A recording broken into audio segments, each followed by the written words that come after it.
이제 모압 왕 발락의 초청으로 발람이 나귀를 타고 모압으로 가고 있습니다.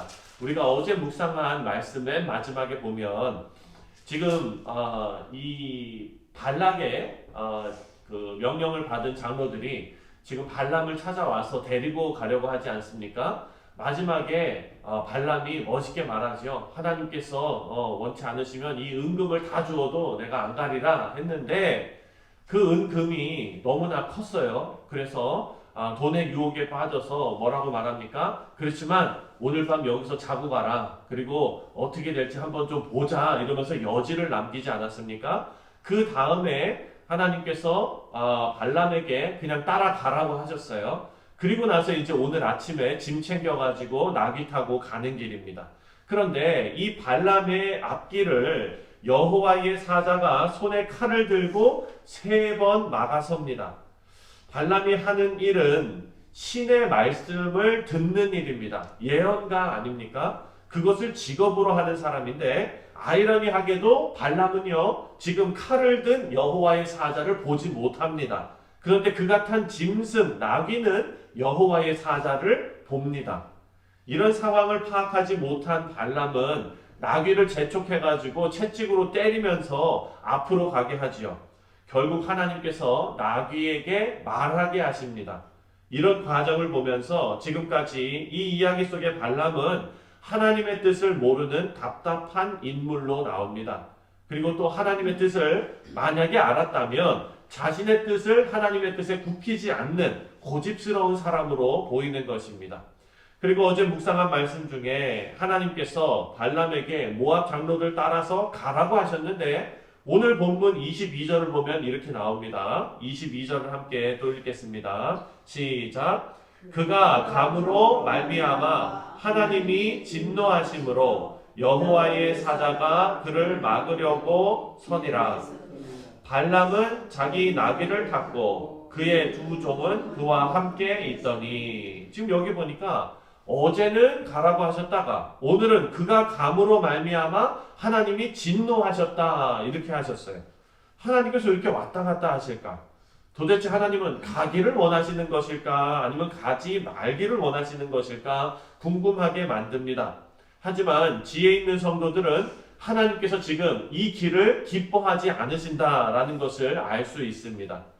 우리는 하나님께서 어떤 일을 막으시고 그리고 심판하실 때 하늘에 불이 내리고 무슨 어떤 큰 일이 벌어지는 그런 심판으로 상상할 때가 많습니다.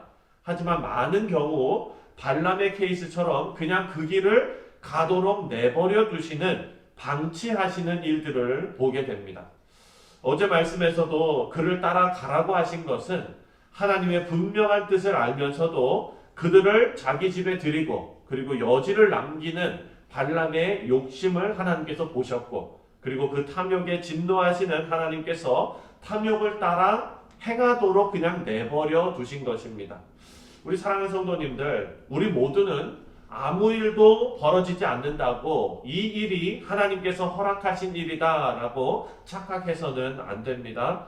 어떤 경우는 눈에 보이는 징계가 우리를 돌이키게 해서 구원하는 그런 유익이 있을 수도 있다는 것을 우리가 기억해야 합니다. 왜냐하면 우리 욕심에 눈이 멀어서 멸망의 길로 들어설 수 있는 그런 연약한 인간이기 때문입니다. 오늘 본문에서도 탐욕의 눈이 멀어 있는 발람은 그 앞에 칼을 들고 서 있는 여호와의 사자를 보지 못합니다. 심지어 나귀도 보고 있는데 그것을 발람이 보지 못합니다. 결국 하나님께서 나귀로 하여금 발람이 알아들을 수 있는 말로 그 나귀가 말하게 하심으로 발람이 이 상황을 인지하게 됩니다. 이 이야기는 동화 속 이야기 같습니다. 나귀가 말을 하고 여호와의 사자가 나타나고 그런데 사랑하는 성도님들 실제로 우리 삶에도 이런 일들이 일어납니다. 우리가 내 욕심과 세상적인 탐욕에 사로잡히면요 당연한 진리가 우리 눈앞에 있는데도 그것을 보지 못할 때가 많이 있기 때문입니다. 그래서 우리는 늘 영적으로 깨어 있어야 합니다. 그 이유는 26절을 보면 알 수 있습니다. 26절 시작. 여호와의 사자가 더 나아가서 좌우로 피할 데 없는 좁은 곳에 선지라. 여호와의 사자가 지금 앞에 칼을 들고 지금 막고 있거든요. 근데 저 앞에 나귀가 지금 그 여호와의 사자를 본 거예요. 그랬더니 이거 이대로 그냥 가면 큰일 날 것 같으니까 밭으로 갔다가 또 밭으로 가니까 발람이 나귀를 막 때려서 길로 다시 돌아가라 그러고, 그런데 여호와의 사자가 점점 더 가까이 오지 않습니까? 이제는 좌우에 완전 막다른 그런 골목에 더 이상 피할 데가 없는 좁은 곳에 서게 된 것입니다. 여호와의 사자가 길을 막고 있는데 발람은 계속해서 재촉을 하고 점점 더 심하게 재촉을 하고, 그런데 여호와의 사자가 나아가서 피할 데 없는 좁은 곳에 선 겁니다. 막다른 골목에 선 겁니다. 우리 인생을 돌아보면은요, 사랑하는 성도님들, 정말 아찔했던 순간들이 한 번쯤은 다 있으셨을 겁니다. 내가, 세상 사람들은 이렇게 생각해요. 내가 참 운이 좋았다. 내가 이걸 안 걸리고 이렇게 그냥 피할 수 있었던 건 참 운이 좋았다. 뭐 이런 생각으로 그것을 생각할지도 모릅니다. 하지만 말씀을 기초해서 보면 그것은 운이 아닙니다. 운이 좋았던 것이 아니라 하나님께서 오래 참으심으로 아직 기회를 주셨던 것이죠. 하지만 죄인은 언젠간 피할 수 없는 막다른 골목에서 심판을 마주하게 될 것을 성경은 말합니다. 죄인은 그들이 인정하든지 인정하지 않든지, 믿든지 믿지 않든지 모두 언젠가는 하나님의 심판대 앞에 서게 될 것을 알려줍니다. 그래서 자기의 잘못을 깨닫는 것은 하나님의 은혜일 수밖에 없습니다. 34절을 마지막으로 함께 읽겠습니다. 34절 시작.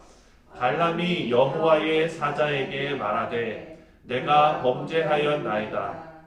당신이 나를 막으려고 길에 서신 줄을 내가 알지 못하였나이다. 당신이 이를 기뻐하지 아니하시면 나는 돌아가겠나이다. 발람이 결국 자신이 잘못했다고 하나님의 사자 앞에서 고백하지요.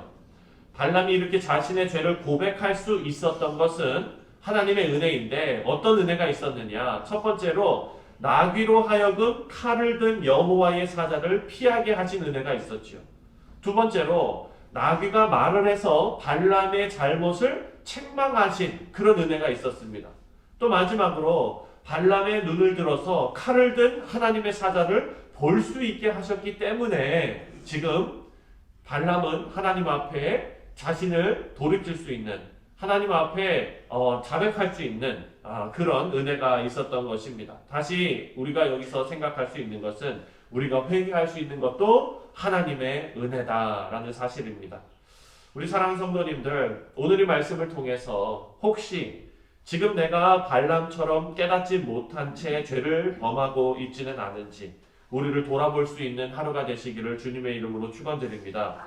회개하기 위해서는 하나님의 은혜가 있어야 하고, 또 나의 잘못이 먼저 깨달아져야 하고, 하나님께서 우리의 영의 눈을 열어주셔야 나의 잘못이 보이는 은혜가 있게 됩니다. 그리고 그 모든 허물을 십자가에서 다 해결받았음을 기억하시고, 그럼에도 불구하고 우리 인생에서 계속되는 반복되는 이 죄들을 하나님 앞에 가져오고, 하나님 앞에 아뢰고, 그리고 우리의 행동을 돌이키실 수 있는 그런 은혜가 있으시기를 주님의 이름으로 축원드립니다.